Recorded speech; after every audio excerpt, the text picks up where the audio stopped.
Today we're going over the W&H Lexa Sterilizer preventative maintenance. Where we'll begin is by turning the sterilizer off by opening the service door and clicking the button.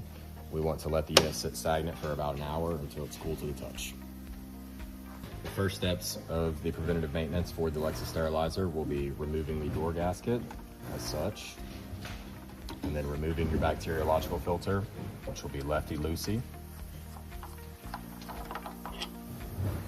The next step will be installing the door gasket. I typically like to start from the top, make sure the back side is seated in and your front side is seated in. Get the bottom seated, and then you can work the rest of the way around. The important things to note are that the back side of the gasket does get in the groove channel of the door.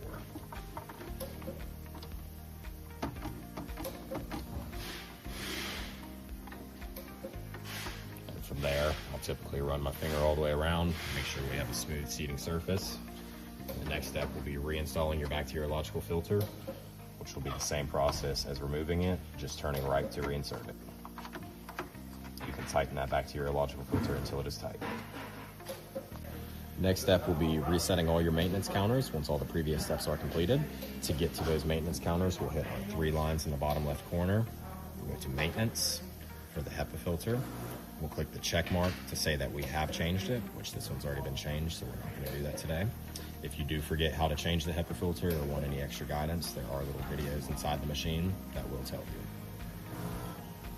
Same thing for the door gasket. You can select that and select the check once replacement is completed.